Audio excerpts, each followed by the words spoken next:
सनातन दिव्यता में आपका स्वागत है और मैं हूं पदम गुप्ता। श्रीमद् भागवत कथा की श्रृंखला में सप्तम स्कंद में प्रहलाद चरित और नरसिंह अवतार का प्रसंग है। आइए, नारद जी ने कहा, युधिष्ठिर, हिरण्यकशिपु के 4 पुत्र थे। उनमें यूं तो प्रहलाद सबसे छोटा था, पर गुणों में वह सबसे बड़ा था। वह बड़ा तपस्वी, संतोषी, सत्य प्रतिज्ञ और प्राणियों का सच्चा हितैषी था। उसके मन में किसी भी वस्तु की लालसा नहीं थी। इंद्रिय, प्राण, शरीर और उसका मन उसके बस में थे। जन्म से असुर होने पर भी उसमें आसुरी वृत्ति का लेस भी न था। प्रहलाद बचपन में ही भगवान के ध्यान में तन्मय हो जाया करता था। श्री हरि के चरण कमलों में ऐसी भक्ति महात्माओं के संग से ही प्राप्त होती है। प्रहलाद उच्च कोटि का महात्मा था। हिरण्यकशिपु ऐसे साधु पुत्र को भी अपराधी बताकर उसका अनिष्ट करने का प्रयत्न करने लगे। युधिष्ठिर, दैत्यों ने महर्षि शुक्राचार्य को अपना पुरोहित बनाया था। उनके 2 पुत्र थे, षंड और अकर्मक। वे दोनों प्रहलाद और दूसरे दैत्य वालों को पढ़ाया करते थे। एक दिन हिरण्यकशिपु ने अपने पुत्र प्रहलाद को बड़े प्रेम से गोद में लेकर पूछा, बेटा, तुम्हें कौन कौन सी बात अच्छी लगती है? प्रहलाद ने कहा, पिताजी, मैं चाहता हूँ कि संसार के प्राणी अपने अधपतन के मूल कारण घर को छोड़कर वन में चले जाएं और भगवान श्री हरि की शरण ग्रहण करें। प्रहलाद के मुख से शत्रु पक्ष की प्रशंसा सुनकर हिरण्यकशिपु हंस पड़ा। उसने कहा, दूसरों के बहकाने से बच्चों की बुद्धि बिगड़ जाया करती है, इसलिए इस बालक की भली भांति देख रेख रखी जाए, जिससे कि अब इसकी बुद्धि बहकने न पाए। दैत्य ने प्रहलाद को गुरु के घर पहुंचा दिया। तब पुरोहितों ने उनसे बड़ी मधुर वाणी में पूछा, बेटा, देखो, झूठ ना बोलना, ये तुम्हारी बुद्धि उल्टी क्यों हो गई है? प्रहलाद ने जवाब दिया, जिन मनुष्यों की बुद्धि मोहग्रस्त हो रही है, उन्हीं को भगवान की माया से ऐसा प्रतीत होता है। ये मैं हूँ और यह मुझसे भिन्न है। इस प्रकार का मिथ्या भेद भाव विपरीत बुद्धि के कारण ही होता है। वही परमात्मा ये आत्मा है और वही परमात्मा आप लोगों के शब्दों में मेरी बुद्धि बिगाड़ रहा है। परम ज्ञानी प्रहलाद इतना कहकर चुप हो गए।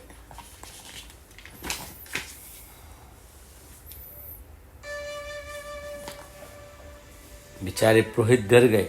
उन्होंने क्रोध से प्रहलाद को झिक कर कहा, अरे, ये हमारी कीर्ति में कलंक रखा रहा है।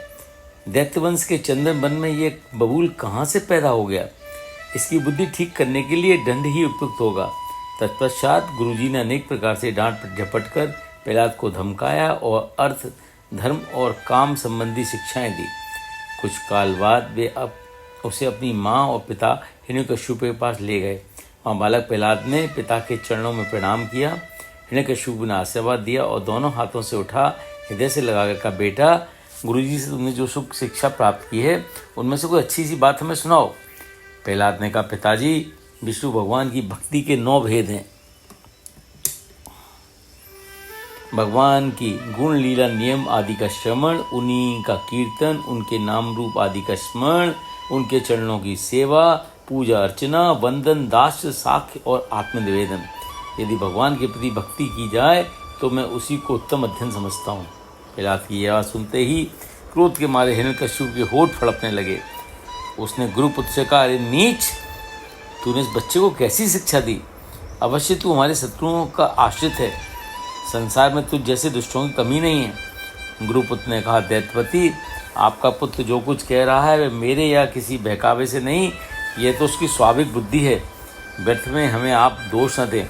प्रहलाद ने फिर कहा, पिताजी, संसार विषय भोग के पीछे नरक की ओर जा रहा है। घृणासक्त व्यक्तियों की बुद्धि भगवान विष्णु में नहीं लगती। उन्हें यह मालूम नहीं कि हमारे स्वार्थ और परमात्मा भगवान विष्णु ही हैं। उन्हीं की प्राप्ति से हमें समस्त पुरुषार्थ प्राप्त हो सकते हैं। जिनकी बुद्धि भगवान के चरण कमलों का स्पर्श कर लेती है, उनके जन्म मृत्यु का सिलसिला सर्वदा नष्ट हो जाता है। हिरण्यकशिपु ने क्रोध से पागल होकर उसे गोद से पटक दिया। प्रहलाद की बातों को वह सह नहीं सका। फिर उसने अपने दैत्यों से कहा, दैत्यो इसे यहाँ से बाहर ले जाकर तुरंत मार डालो। जिसने इसकी चाचा की हत्या की, यह नीच उसी विष्णु के चरणों की पूजा करता है। जब ये विश्वास के योग्य नहीं है, कोई दूसरा भी यदि औषधि के समान भलाई करे तो एक प्रकार से पुत्र ही है, पर यदि अपना पुत्र ही अहित करने लगे तो रोग के समान वे शत्रु है। अपने शरीर के किसी अंग से यदि सारे शरीर को हानि होती है तो उसे काट डालना चाहिए। ये मेरा अहित करने वाला है, इसलिए किसी भी उपाय से इसका अंत कर डालो।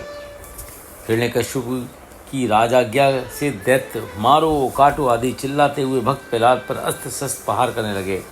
प्रहलाद शांत बैठे थे और दैत्य उनके मर्म स्थानों में सूल से घाव कर रहे थे। उसी समय प्रहलाद का चित्त परमात्मा में लगा था, इसलिए उनके सारे प्रहार निष्फल हो गए। जब सूलों की मार से प्रहलाद के शरीर पर कोई असर नहीं हुआ तब प्रहलाद को मार डालने के भांति भांति के उपाय सोचने लगे। उसने बड़े बड़े मत वाले हाथियों से कुचलवाया, बिस्तर सांपों से डसवाया, पहाड़ की चोटी पर से नीचे गिरवाया, अंधेरी कोठरियों में बंद कर दिया और विष पिलाया, बर्फीली जगहों में दहकती आग में और समुद्र में बारी बारी से डलवाया, परंतु इनसे वे अपने निष्पास पुत्र प्रहलाद का बाल भी बांका न कर सका। अपनी विवशता देखकर हिरण्यकश्यप को बड़ी चिंता हुई। वह सोचने लगा, हो ना हो इसमें कुछ सामर्थ्य अवश्य है। ना तो यह किसी के से डरता है और ना इसकी मृत्यु होती है। इसकी शक्ति की था नहीं, अवश्य इसके विरोध से मेरी मृत्यु होगी। शुक्राचार्य के पुत्र षंड और अमक ने जब हिरण्यकश्यप को चिंतित देखा तो उन्होंने एकांत में जाकर उससे कहा, स्वामी जब तक हमारे पिता शुक्राचार्य नहीं आ जाते तब तक कहीं ये डरकर ना भाग जाए, इसे पाशों में बांधे रखिए। प्राय ऐसा होता है कि अवस्था की वृद्धि और गुरुजनों की सेवा से बुद्धि सुधर जाया करती है। हिरण्यकश्यप ने कहा, ठीक है, इसे उन धर्मों का उपदेश करना चाहिए जिसके पालन गृहस्थ नरपति क्या करते हैं। पुरोहित प्रहलाद को ले जाकर धर्म, अर्थ और काम इन पुरुषार्थ की शिक्षा देने लगे। प्रहलाद अत्यंत नम्र सेवक की भांति रहते, परंतु उनकी ये शिक्षा उन्हें अच्छी न लगती। वे परम ज्ञानी थे। बहुधा वे सहपाठी बालकों को अपने पास बुला लेते और मधुर वाणी से हंसते हुए उन्हें उपदेश दे देते। वे भी अभी बालक ही थे और उनकी बुद्धि बड़ी दूषित नहीं हो पाई थी। अतः प्रहलाद के उपदेश को मन लगा के बड़े प्रेम से सुनते और उनके प्रति आदर होने के कारण एकाग्रता से उनकी ओर देखने लगते। प्रहलाद उनसे कहते, मित्रों, संसार में मनुष्य जन्म बड़ा दुर्लभ है। इसी के द्वारा परमात्मा की प्राप्ति हो सकती है, परंतु पता नहीं कब इस शरीर का अंत हो जाए। इसलिए बुद्धिमान पुरुष को बुढ़ापे या जवानी के भरोसे न रहकर बचपन से भगवत प्राप्ति करने वाले साधनों का अनुष्ठान करना चाहिए। इस मनुष्य जन्म में भगवान के चरणों की शरण लेना ही जीवन की एकमात्र सार्थकता है। भगवान समस्त प्राणियों के स्वामी और आत्मा हैं। जीव चाहे जिस भी योनि में रहे, प्रारब्ध के अनुसार सर्वदा उसे दुखी मिलता है। इसलिए जो संसारिक सुख के उद्देश्य से कर्म करते हैं उन्हें भगवान के चरण कमलों की प्राप्ति नहीं होती। हमारे सिर पर अनेक प्रकार के भय सवार रहते हैं, इसलिए इस शरीर से रोगग्रस्त और शोकाकुल होकर मृत्यु के मुख में जाने से पहले बुद्धिमान मनुष्य को अपने कल्याण के लिए प्रयत्न कर लेना चाहिए। मनुष्य की आयु का आधा भाग तो रात में सोते रहने में ही बीत जाता है। बचपन में उसे अपने हित अनित का ज्ञान नहीं रहता और कुछ बड़े होने पर कुमार अवस्था में खेल कूद में लगा रहता है। इस प्रकार 20 वर्षों के बीच जाने का तो उसे पता ही नहीं चलता। जब बुढ़ापा शरीर पर काबू पा लेता है और अंत के 20 वर्षों में कुछ करने धरने की शक्ति नहीं रह जाती, बीच की कुछ थोड़ी सी आयु में कभी ना पूरी होने वाली बड़ी बड़ी कामनाएं, घर का मोह, ममता और आसक्ति जोर मारती रहती है। जीव इन सब में इतना अधिक उलझ सा जाता है कि कर्तव्य का उसे कुछ ज्ञान ही नहीं रहता और इस प्रकार बची कुछ आयु भी हाथ से निकल जाती है। ऐसा कौन होगा जो घर गृहस्थी से आसक्त रहते हुए भी इन इंद्रियों को बस में किए बिना अपने आप को छुड़ाने का साहस कर सके। जो स्त्री और भाई बंधु के प्रेम में बंध चुका है उनसे वह कैसे छूट सकता है। जिसकी भोग वासनाएं कभी तृप्त नहीं होती, जो लोभवश कर्म पर करता हुआ रेशम के कीड़े की तरह अपने आप को भी कठोर बंधन में जकड़ता जा रहा है और जिसके मोह की कोई सीमा ही नहीं है। वह उनसे विरक्त होकर किस प्रकार उनका त्याग कर सकता है। यह मेरा कुटुंब है, इस भाव से इसमें वे इतना अधिक रम जाता है कि उसी के पालन पोषण में वे अपनी अमूल्य आयु को गवा देता है। उसे इतना भी नहीं ज्ञान पड़ता कि उसके जीवन का सच्चा उद्देश्य यूँ ही नष्ट हो रहा है। भला इस प्रमाद की भी कोई सीमा है? यदि इन कामों में उसे सुख मिले तो एक बात है, परंतु जहाँ जहाँ वह जाता है दैहिक और भौतिक ताप उसके हृदय को जलाते रहते हैं, फिर भी उससे वैराग्य नहीं होता। कुटुंब की ममता के फेर में पड़कर वह इतना असावधान हो जाता है कि दूसरे का धन चुराने के दोषों को जानता हुआ भी चोरी ही कर बैठता है। जो इस प्रकार अपने कुटुंबियों के पेट पालने में ही लगा रहता है, कभी भगवत भजन नहीं करता। कोई विद्वान हो तो भी उसे परमात्मा की प्राप्ति नहीं हो सकती। इसलिए तुम लोग इन विषासक्त देशों का कुसंग छोड़ दो और आदिदेव नारायण की शरण पकड़ लो। भगवान को प्रसन्न करने के लिए बहुत परिश्रम या अधिक प्रयत्न नहीं करना पड़ता। वे समस्त प्राणियों की आत्मा है और सर्वत्र उनकी सत्ता के रूप में स्वयं सिद्ध वस्तु है। ब्रह्मा से लेकर तिनके तक समस्त प्राणियों, पंचभूत और प्रकृति में से एक ही अविनाशी अंतर्यामी परमात्मा स्थित है। वस्तुतः उनमें एक भी विकल्प नहीं है। वे केवल अनुपगम्य आनंद स्वरूप परमेश्वर ही हैं। इसलिए तुम लोग अपनी आसुरी स्वभाव का त्याग करो, इसी से भगवान प्रसन्न होते हैं। भगवान के प्रसन्न हो जाने पर ऐसी कौन सी वस्तु है जो सुलभ नहीं होती। जब हम भगवान के चरणामृत का सेवन और उनके नाम और गुणों का कीर्तन करने में लगे हैं, तब हमें मोक्ष भक्ति क्या आवश्यकता है। ये निर्मल ज्ञान जो मैंने तुम लोगों को बतलाया है, उन सबको सुलभ हो सकता है जिन्होंने भगवान के भक्तों के चरण कमलों की धूलि से अपने आप को नहला लिया है। इस परम ज्ञान को मैंने पहले देवर्षि नारद जी के मुख से सुना था। दैत्य बालक की इस शंका की कि नारद जी से आपका किस प्रकार समागम हुआ, तो प्रहलाद ने कहा, जब मेरे पिताजी तपस्या करने के लिए मंदराचल पर चले गए, तब देवताओं ने दानवों से युद्ध करने की बहुत बड़ी योजना बनाई। देवताओं को इस भारी तैयारी का पता लगते ही दैत्य सेनापतियों का साहस जाता रहा। प्राण भय से वे इधर उधर भाग गए। देवताओं ने हमारे राजमहल में लूट खसोट मचा दी और मेरी माता कयाधु को भी बंदी बना लिया। देवर्षि नारद उधर से आ निकले। उन्होंने मेरी माँ को उस दयनीय अवस्था में देखकर इंद्र से कहा, देवराज, ये सर्वदा निरपराध है। इस सती साध्वी नारी का तिरस्कार मत करो, इसे तुरंत छोड़ दो। इंद्र ने कहा, इसके गर्भ में दुष्ट दानव संतान है, बालक हो जाने पर इसे मारकर मैं इसे छोड़ दूंगा।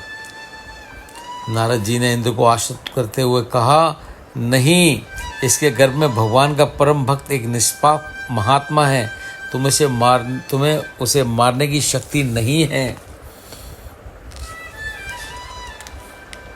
तब इंद्र ने मेरी माता को बंदी गृह से मुक्त कर दिया।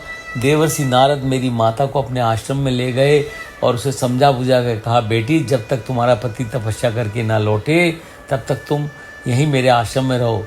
मेरी माँ निर्भरता पूर्वक देवर्षि नारद के आश्रम में रहने लगी। जब तक मेरे पिता घोर तपस्या से लौट नहीं आए, वे वहीं रही। देवर्षि नारद बड़े दयालु और सर्वसमर्थ हैं। उन्होंने मेरी माँ को भगवत धर्म और शुद्ध ज्ञान का उपदेश दिया। बहुत समय बीत जाने पर मेरी माता को तो वह ज्ञान स्मरण नहीं रहा, परंतु देवर्षि की विशेष कृपा से मुझे उसकी याद बनी रही। श्रद्धापूर्वक तुम लोग भी उस ज्ञान को प्राप्त कर सकते हो। श्रद्धा से बालक की बुद्धि भी शुद्ध हो सकती है। जिस किसी उपाय से भगवान में स्वाभाविक निष्काम प्रेम हो जाए, वही उपाय श्रेष्ठ है। गुरु की प्रेम पूर्वक सेवा, जो कुछ मिले प्रेम से भगवान को समर्पित कर देना, हरि भक्ति, महात्माओं का सत्संग, भगवान की आराधना, उनकी कथा वार्ता में श्रद्धा, प्रभु के गुणों और लीलाओं का कीर्तन, उनके चरण कमलों का ध्यान आदि साधनों से स्वभावतः भगवान में प्रेम हो जाता है। भगवान सभी प्राणियों में स्थित हैं। ऐसी भावना से मनुष्य को यथाशक्ति समस्त प्राणियों की इच्छा पूरी करनी चाहिए। काम, क्रोध, लोभ, मोह, मद और मत्सर अनुष्ठान करते हैं, उन्हें भगवान के चरणों में अनन्य प्रेम प्राप्त हो जाता है। इसे ही कोई तो ब्रह्म सुख और कोई निर्वाण सुख के रूप में जानते हैं।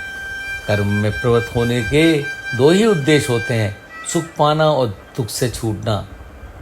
पर मनुष्य इस लोक में सकाम कर्मों के द्वारा जिस शरीर के लिए सुख चाहता है वह तो अनित्य और नाशवान है, इसलिए निष्काम भाव से श्री हरि का ही भजन करना चाहिए। वे मात्र निष्काम भक्ति से ही प्रसन्न होते हैं। प्रहलाद का यह हितकर प्रवचन सुन लेने से बाद दैत्य बालकों ने निर्दोष बुद्धि होने के कारण उनका उपदेश अच्छी तरह धारण कर लिया। जब गुरुजी ने देखा कि सारे बालों की बुद्धि विष्णु भगवान में स्थिर हो रही है, तब वे बहुत ही घबराए। उन्होंने सारी बातें हिरण्यकश्यप को जाके सुना दी। प्रहलाद की इस कसूर को सुनकर अब उन्हें अपने हाथ से ही मार डालने का निश्चय किया और कुरुकुल से वापस बुला लिया। प्रहलाद ने बड़ी विनम्रता से पिता के सामने खड़े हो गए। हिरण्यकश्यप स्वभाव से अत्यंत क्रूर था। उसने अपने पुत्र को कठोर वाणी में फटकारते हुए कहा, मूर्ख, तू बड़ा उद्दंड हो गया है। तूने बड़ी ढिठाई से मेरी आज्ञा का उल्लंघन किया है और दूसरे वालों की बुद्धि बिगाड़ रहा है। इसलिए आज ही तुझे यमराज के घर भेजता हूँ। बोल, तूने किस बात बल पर मेरी आज्ञा की अवहेलना की है? प्रहलाद ने बड़ी नम्रता से कहा, दैत्यराज, ब्रह्मा से लेकर एक तिनके तक सब छोटे बड़े चर अचर जीवों को परमेश्वर ने ही अपने बस में कर रखा है। न केवल मेरे और आपके बल्कि संसार के सारे बलवानों का बल वही है। वही सर्वशक्तिमान काल हैं तथा समस्त प्राणियों के इंद्रिय बल, मनोबल और देवबल भी वही हैं। परमेश्वर ही आपकी शक्तियों के द्वारा इस विश्व की रचना, रक्षा और संहार करते हैं। वही तीनों गुणों के स्वामी हैं। आप अपना ये आसुरी स्वभाव छोड़ दीजिए और सबके प्रति संभाव रखिए। इस संसार में अपने वश में न रहने वाले कुमारगामी मन के सिवाय कोई शत्रु नहीं है। मन के में सबके प्रति समता का भाव लाना ही भगवान की सबसे बड़ी पूजा है। जो अपने मन के भीतर रहने वाले काम, क्रोध आदि शक्तियों पर विजय प्राप्त करने से पहले ही ऐसा मानने लगते हैं कि उन्होंने 10 दिशाओं को जीत लिया है, वे बड़े बड़े मूर्ख ही हैं। हाँ, जिस ज्ञानी महात्मा ने समस्त प्राणियों के प्रति समता का भाव प्राप्त कर लिया है, उसके भीतर रहने वाले काम, क्रोध आदि शत्रु भी नष्ट हो जाते हैं। फिर बाहर के शत्रु कैसे रह सकते हैं? हिरण्यकश्यप गरज कर बोला, रे मंदबुद्धि बालक, हद हो गई। स्पष्ट है कि अब तू मरना ही चाहता है। दुष्ट, तूने मेरे सिवा जो किसी और को जगत का स्वामी बतलाया है, सो देखूं तो तेरा वह जगदीश्वर कहाँ है? अच्छा, क्या वह सर्वत्र है? तो वह इस खंबे में क्यों नहीं दिखता? मैं अभी अभी तेरा धड़ सिर से अलग कर देता हूँ। देखता हूँ वह सर्वत्र हरि, जिस पर तुझे इतना भरोसा है, तेरी कैसे रक्षा करता है। वह महादैत्य अब अपने क्रोध को ना रोक सका। उसने हाथ से खड्ग ले लिया और बड़े जोर से एक घूसा उस खंबे में मारा। उस खंबे से एक भयंकर शब्द हुआ। हिरण्यकश्यप प्रहलाद को मार डालने के लिए तत्पर ही था कि उस अद्भुत शब्द को सुनकर चौकन्ना वो देखने लगा कि शब्द करने वाला कौन है। उसी समय अपने सेवक प्रहलाद और ब्रह्मा की वाणी सत्य करने और समस्त पदार्थों में अपनी व्यापकता दिखाने के लिए सभा के भीतर उसी खंबे से बड़ी अद्भुत रूप धारण किए हुए भगवान प्रकट हुए। उनका यह रूप ना तो पूरे सिंह का था, ना पूरे मनुष्य का।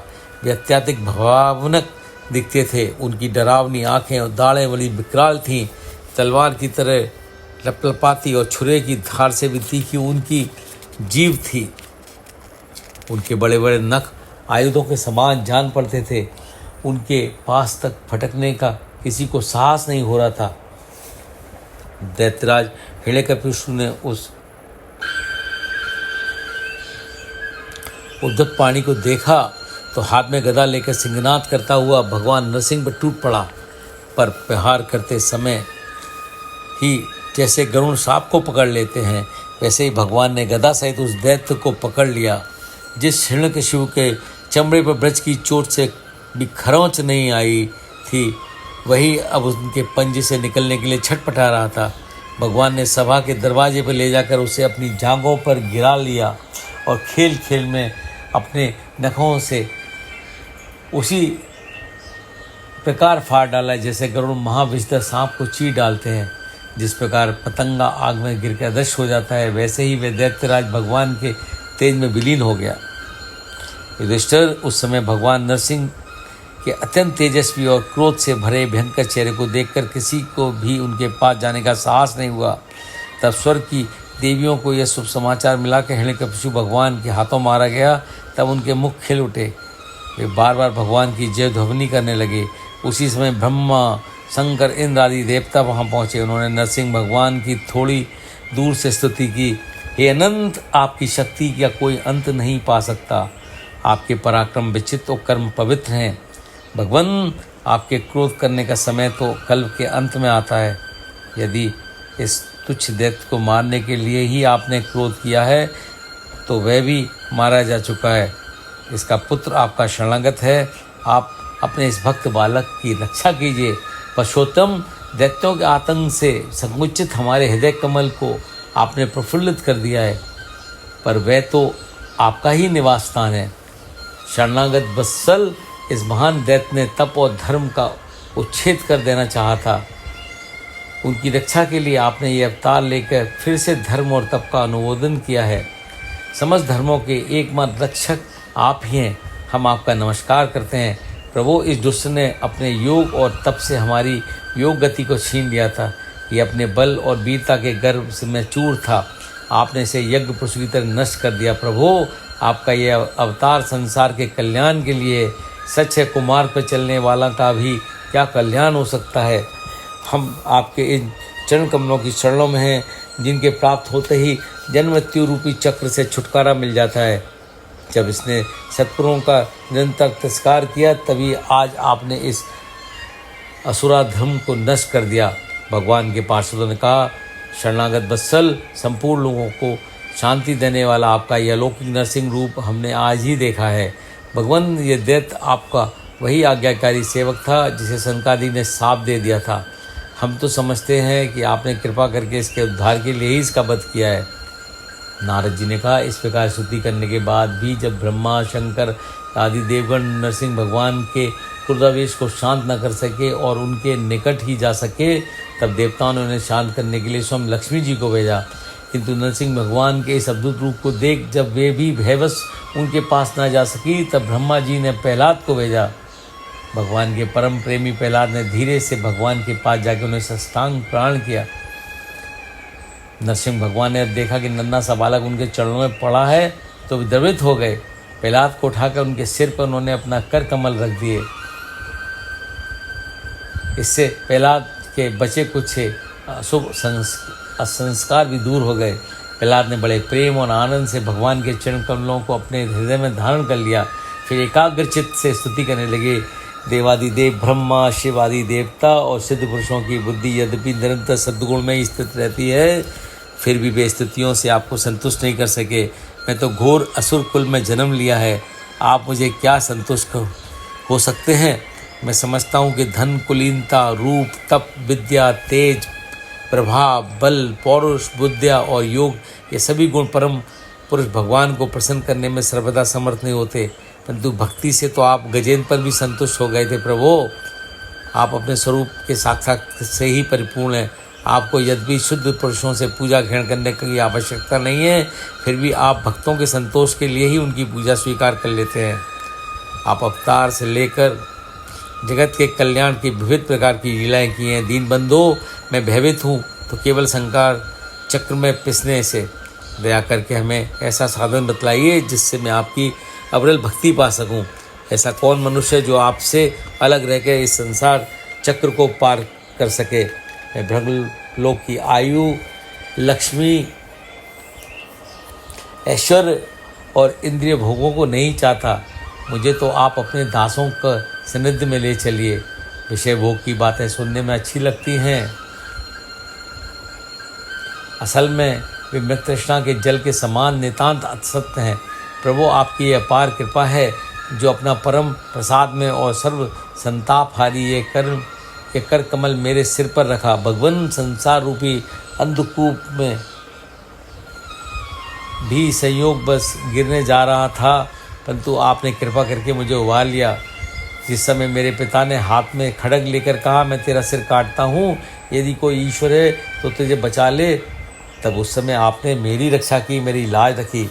वैकुंठनाथ, जीवों की बड़ी दुर्दशा है। पाप वासनाओं से कुलुषित होने के साथ ही वे हर्ष, शोक, भय, लोक परलोक, धन, पुत्र आदि की चिंताओं से बुरी तरह व्याकुल रहते हैं। उनकी लीला कथाओं में उन्हें रस नहीं मिलता। ये किस प्रकार आपका चिंतन करें। अच्युत जीव मन को स्वादिष्ट वस्तुओं की ओर खींचती है, त्वचा सुकोमल स्पर्श की ओर, कान मधुर स्वर की ओर, नासिका सुगंध की ओर और नेत्र सौंदर्य की ओर खींचते हैं। जन्म से मृत्यु, मृत्यु से जन्म, अपना पराया और मित्रता, शत्रु आदि द्वंद्वों में पड़े जीव की यह दुर्दशा देखकर दयापूर्वक इन्हें इस भवसागर से पार लगा दीजिए। मैं इन प्राणियों के लिए शोक कर रहा हूँ जो आपके गुण कीर्तन से विमुख रहकर विषयों का झूठा सुख पाने के लिए अपने सिर पर सारे संसार का भार ढोते हैं। इन भटके हुए प्राणियों का आपके सिवा कोई सहारा नहीं दिखाई पड़ता। अज्ञानी मनुष्य बहुत दुख भोगने पर भी विषयों से अघाते नहीं, इससे उनका नाश ही होता है। पुरुषोत्तम जो साधन मोक्ष प्राप्ति के लिए माने गए हैं, वे जिनकी इंद्रियां बस में नहीं हैं, उनके लिए जीविका के साधन हैं। आपकी अनंत सेवा साधना के बिना आपके चरण कमलों में भक्ति कैसे प्राप्त हो सकती है, और बिना भक्ति के आपकी प्राप्ति कैसे होगी। प्रभु, आप तो अपने प्रिय भक्तजनों परमहंसों के ही सर्वज्ञ हैं। मैं आपको बार बार प्रणाम करता हूँ। नारद जी ने कहा। इस प्रकार प्रहलाद ने बड़े प्रेम से भगवान के गुणों का वर्णन किया। भगवान का क्रोध अब तक शांत हो चुका था। उन्होंने बड़े प्रेम और प्रसन्नता से प्रहलाद से कहा, आयुष्मान तुम्हारा कल्याण हो, मैं तुम पर प्रसन्न हूँ। तुम्हारी जो अभिलाषा हो मुझसे मांग लो। मेरे दर्शन से मनुष्य के हृदय में किसी प्रकार की उलझन नहीं रह जाती। मैं सभी मनोरथों को पूर्ण करने वाला हूँ, इसलिए साधुजन मुझे प्रसन्न करने का यत्न करते रहते हैं। प्रहलाद भगवान के अनन्य प्रेमी थे। उन्होंने वरों की इच्छा नहीं की। उन्होंने वर मांगना परम प्रेम परा भक्ति में विघ्न डालना है। अतः भगवान से उन्होंने इस प्रकार कहा, प्रभु, आपसे जो भी कामनाएं पूरी करना चाहता हूँ वह आपका सच्चा सेवक नहीं, मैं तो आपका निष्काम सेवक होना चाहता हूँ। यदि आप मुझे मुँह मांगा वर देना चाहते हैं तो यही वर दीजिए कि मेरे हृदय में कभी किसी कामना का बीज अंकुरित ना हो। हृदय में कामना अंकुरित होते ही इंद्रियां, मन, प्राण, देह, धर्म, धैर्य, लज्जा, श्री, तेज, स्मृति और सत्य के सब नष्ट हो जाते हैं। जिस समय मनुष्य सब कामनाओं का परित्याग कर देता है, उसी समय वह भगवत स्वरूप को प्राप्त कर लेता है। भगवान आप सबके हृदय में विराजमान है। मैं आप श्री हरि के चरणों में बार बार प्रणाम करता हूँ। नरसिंह भगवान ने कहा, पहला तुम सरी के मेरे अनंत भक्त इस लोक में अथवा परलोक में किसी व्यक्ति के लिए कभी कोई कामना नहीं करते, फिर भी तुम इस लोक में भोग स्वीकार करो। तो अपने हृदय में मुझे देखना, मेरी कथाएं सुनना, समस्त कर्मों द्वारा मेरी आराधना करना और इस प्रकार अपने प्रारब्ध कर्म का क्षय कर देना। निष्काम कर्म के द्वारा पाप का नाश करते हुए समय आने पर शरीर का त्याग करके समस्त बंधुओं से मुक्त होकर तुम मेरे समीप आ जाओगे। प्रहलाद ने हाथ जोड़कर कहा, महेश्वर, मैं तो आपसे एक बार मांगता हूँ कि मेरे पिता ने आपकी महिमा को न जानकर आपकी बड़ी निंदा की। यद्यपि उनकी आपकी दृष्टि पड़ते हुए पवित्र हो चुके हैं, फिर भी मेरी आपसे प्रार्थना है कि वे दुस्तर दोषों से शुद्ध हो जाएं। नरसिंह भगवान ने कहा, प्रहलाद, तुम्हारे पिता स्वयं पवित्र होकर तर गए, क्योंकि तुम सरी का कुल को पवित्र करने वाला पुत्र उनको प्राप्त हुआ। शांत, समदर्शी और सदाचार पालन करने वाले मेरे भक्तजन जहाँ जहाँ निवास करते हैं वे स्थान पवित्र हो जाते हैं। मेरे भक्ति भाव से जिनकी कामनाएं नष्ट हो गई हैं वे किसी भी प्राणी को कष्ट नहीं पहुँचाते। तो अपने पिता के पद पर आसीन होकर मुझ में मन लगाकर अपना कर्तव्य कर्म करो। इतना कहकर नरसिंह भगवान अंतर ध्यान हो गए। नारद जी ने कहा, युधिष्ठिर, प्रहलाद ने तब ब्रह्मा, शंकर, प्रजापति और देवताओं को भक्तिपूर्वक प्रणाम किया। शुक्राचार्य आदि मुनियों के साथ ब्रह्मा जी प्रहलाद को दैत्यों का अधिपति बनाकर अपने लोक को चले गए। हरे कृष्णा।